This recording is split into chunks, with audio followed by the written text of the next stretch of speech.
Stores popped up across the country, beginning in 1998 with the flagship Chicago store. Our access to American Girl came solely from its still legendary catalog. Instead of having high tea in a cafe with trays and china, including a plate for Allison's Molly doll, we had imaginary meals for our dolls at home, or attended birthday parties with friends where we were invited to dress in historical costumes. We also loved the books, which were grouped into 6 formulaic titles per historic character. The pose of the characters walking across the cover and smiling out at us is iconic and will live in our minds forever. Sitting in the cafe, we tried to explain to the photographer what American Girl was all about and what it had meant to us.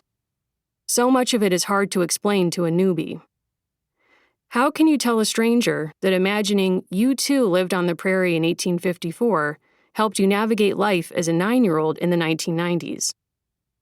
Or that some of your first lessons in friendship came from watching how fictional girls forged friendships with one another in the imagined past of the books?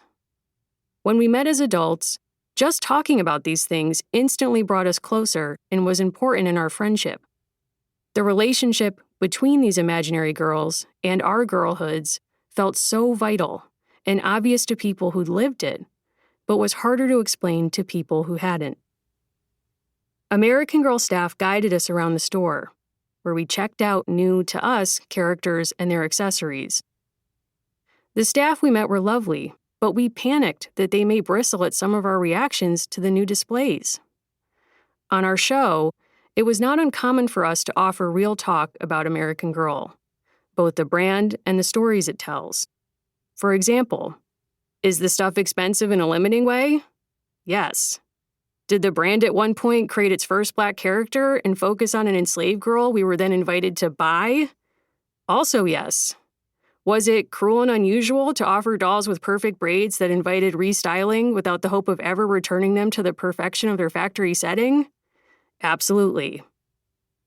We were worried the staff would judge us, especially when Mary started shooting hoops in Julie's display, and we wondered aloud if her love of basketball and rainbows and the San Francisco setting of her books was supposed to mean something. We share all these hot takes and more on our show. And though we have and use PhDs in history, we also use the language of pop culture, perhaps our shared love language, to get at what is going on in the books and with the brand. With that in mind, it's important to say, paraphrasing Julia Roberts in Notting Hill, we're just 2 historians and friends, standing in front of you and asking what it means to be a fan of American Girl. Yes, loving something can mean learning everything about it and standing it to friends and family, embracing it over a lifetime in a completely uncritical way. That's not what our fandom looks like. We're not afraid to ask tough questions about it because we're capable of appreciating its impact on our lives while also acknowledging that it's not perfect. It's like being a reality TV fan. You may love Real Housewives, The Bachelor, 90 Day Fiancé, or any other premiere programming and defend your viewing of it to anyone while also simultaneously screaming at its stars on screen, "Make better choices!" It's that imaginary space where we can envision the things the brand might do differently that leads to such great conversations on our show and with our listeners. For example, we couldn't believe Josefina's approach to grief, mostly avoiding it, but it did lead us to talk to a therapist who helped us figure out how we should approach it ourselves. Talking about the kinds of stories we wish American Girl would tell, more inclusive and diverse stories in particular, also continues to inspire us to seek out these kinds of stories in other genres of books, shows, and movies. Will we still keep watching reality TV, though its stars rarely make good choices? Yes, we contain multitudes. We have had a lot of discussions with listeners over the past few years about what American Girl has meant to them.